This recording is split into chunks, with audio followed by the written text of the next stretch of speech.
What if I told you that this guy, Invincible Rummy, might just be the most broken AC in the entire game? What? You don't believe me? Check it out.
That's right, everything you just saw was thanks to this weapon, the Double Trouble Chainsaw Gun.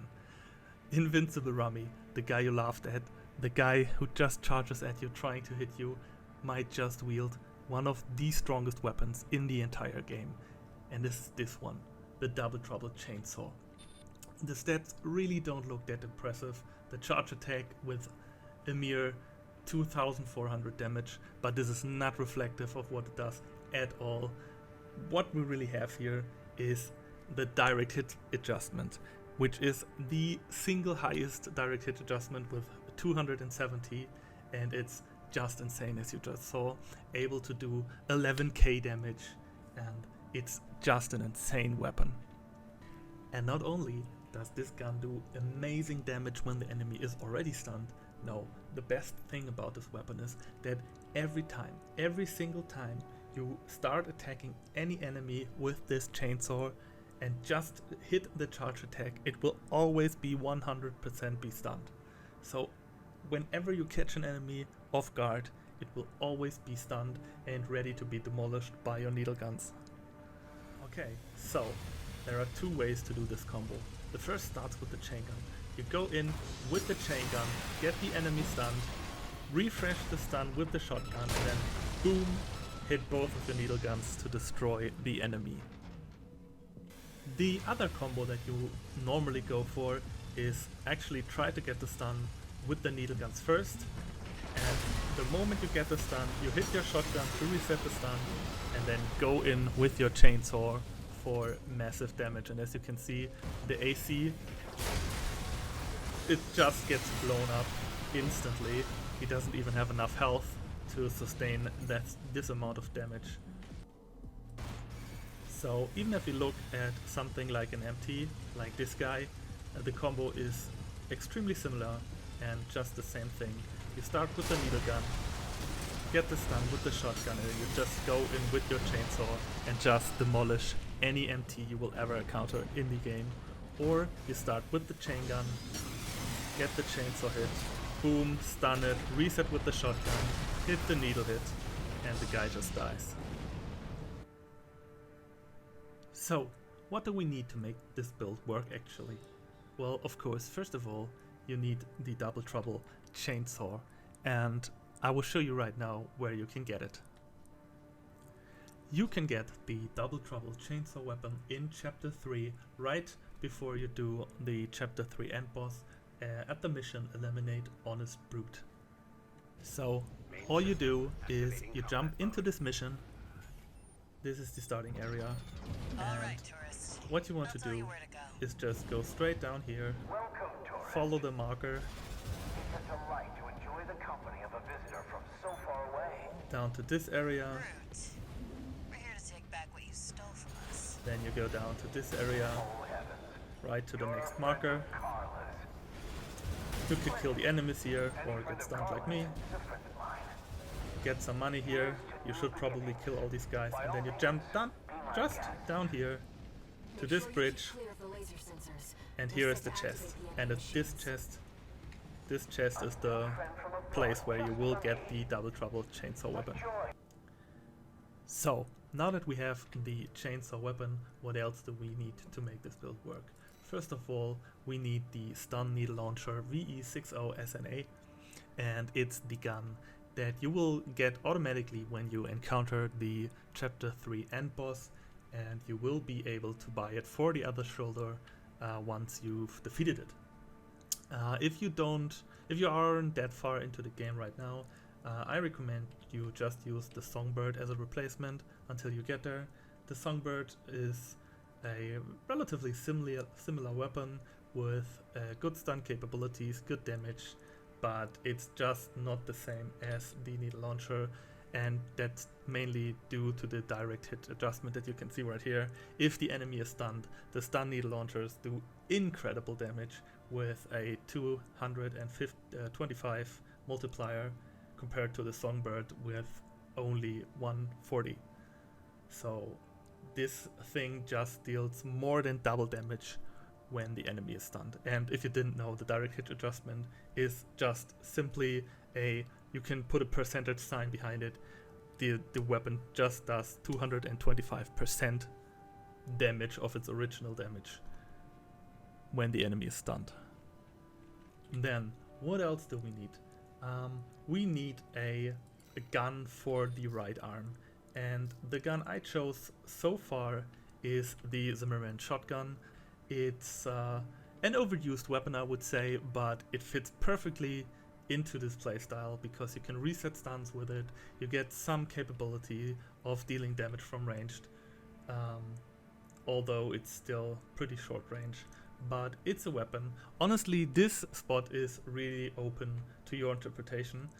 A lot of the time you could just use the Gatling gun, and as you can see, our arms will be overloaded, but everything that just really means is that the target tracking gets a penalty. So instead of an 80, you get a 73, which means that your aiming will be severely hindered when firing this weapon.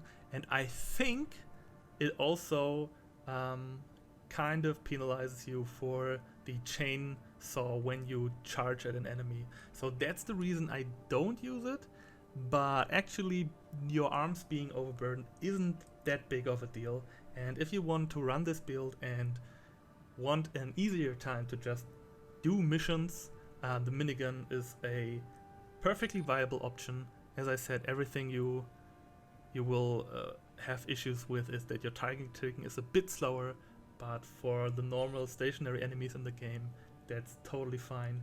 You could also just use the burst machine gun for regular missions. It has decent damage, it has a lot of stun capabilities, so this is an option as well. But for the combo and the nuke potential, we go with the Zimmerman. Two things that are important definitely is, first of all, the ABJ 137 Kikaku boosters. Reason being, this is the booster with the absolute highest melee attack thrust. You can see it's 14k, and this just means that the speed at which you charge at an enemy if you use your melee attack is the absolute highest. If you can see the others, they top out at about 10k mostly, and this one is like almost 50% better than all the other boosters in terms of your melee. So you get a lot of distance with it, and you get the distance really fast, which is important.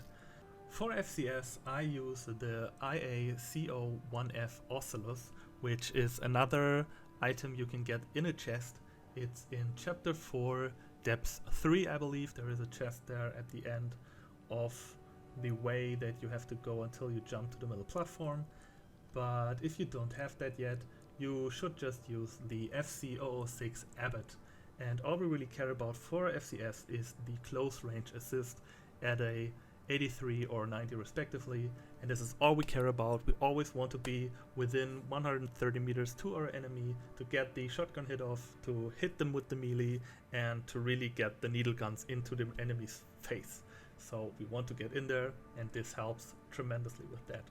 And of course, one of the most important parts of this entire build is our generator. I use the IBCO3G-NGI000. It's a coral-based generator, and I actually totally forgot where you can get the thing. I know you can get the Orta in the mission, but really this isn't all too useful, and as you can see, we don't have enough energy with our build. Maybe someone in the comments can tell me again where this comes from specifically. I don't think it's something you buy. I think it's something you get, maybe for lock-ons. Anyway, this is the generator I prefer in this case. It's a really fun to use generator with a lot of base energy, and it provides us with enough energy for our build. And it has a really fun mechanic where when your boost is totally gone, it refills with 66% of its total value, which is really fun. So you can get infinite flight with it, for example. But if you don't have that yet, you can just go for the VP2OD, which has a similar build and provides us with enough energy output to use this build. So if you're just in chapter 3 right now, you should probably just use this one. So when it comes to our frame, there is just one mandatory part, and this is the arms. The AAJ123 Basho arms, and this is simply because they have the highest melee specialization stat at 158, which basically just means this is another 50% damage multiplier, because all our melee damage gets multiplied by 1.58, which is just an insane number. And as you can see, it is by far the highest. I think the next highest is like 112 or something, 110 maybe. And yeah, this just has 40% more damage as every other arm in the game. And the arms are quite okay. The AP is okay, the defense is okay. You just need these arms for the melee specialization. And if you don't have them yet, just use whatever has the highest melee specialization stat that you can find. And for the rest of your frame, you can really do whatever you want, basically. I really enjoy this head. I think it looks creepy. I think it goes really well with the aesthetic I've been going for in my Massacre build, because it has these radar heads and he's just going to search you, because this head has by far the highest scan distance at 700 meters and scan effect duration of 18 seconds, which is insane. So everything, you can press the button to scan really often, and everything stays scanned, so you can always know where your enemies are.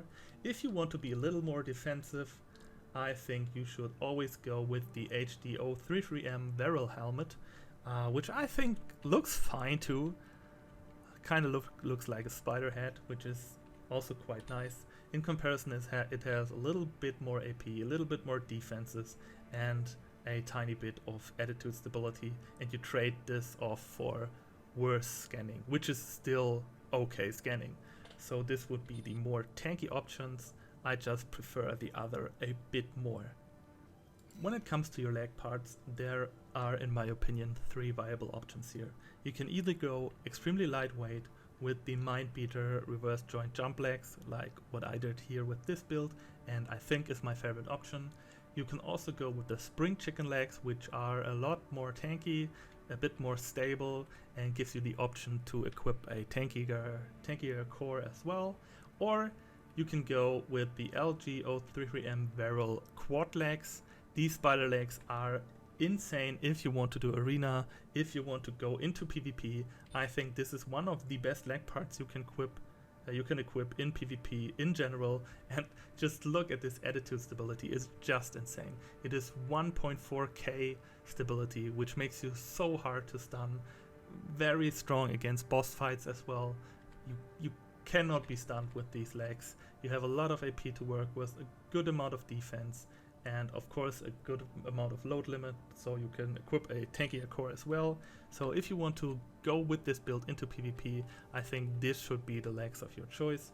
Otherwise, for just running missions, I prefer to be fast, I prefer to be agile, and this just gives me a nice amount of quick boost reload time, so you can jump around, dash around really nicely, compared to this one, which is almost double. So yeah, I want to be fast, and it's honestly not that much less tanky than the spring chicken legs, just a bit more. You take a bit more damage, but you also dodge a lot more. So this is my preferred one, and you can go with this one or this one if you want to be more tanky. So this just leaves us with the core, and there are many viable options if you want to go for a core that fits your playstyle. I really like this one, the ELPCOO Alba, which I think is a good amount of flexibility that you have here. The AP are a bit low, I would say, and also the stability is a bit low, so you get stunned a lot. But if you just dodge away, then these are perfect choices, because if you dodge away, you can't get stunned, obviously. Again, if you want to go a bit more tanky, if you choose the other legs, you can go with the VE40A, which is a bit more tanky in every single way. And if you want to go full tanky, you can go with the good old standard that you unlock right from the start of the game, the DFBD08 Tianquang. And I think this is the best tanky build you can go for, with almost double attitude stability combined with the quad legs. This makes for an extremely tanky version of this build that you can't get down, that is a bit more slow though and can't dodge as well. So there you have it.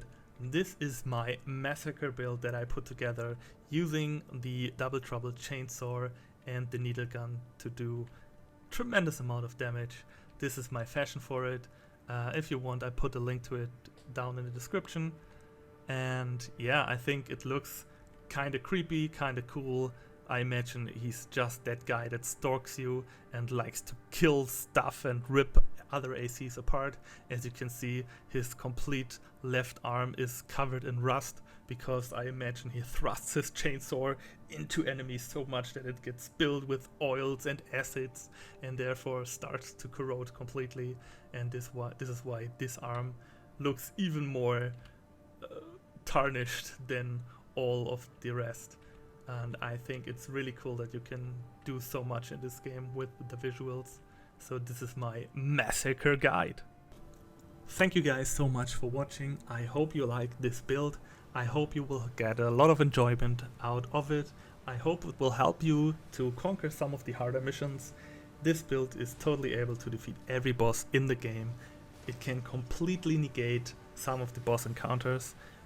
You can skip the repairs of a lot of ACs, where you just do so much damage to them that even if they have still 3 repair kits remaining, they can't even use it, because they are just dead in one single combo.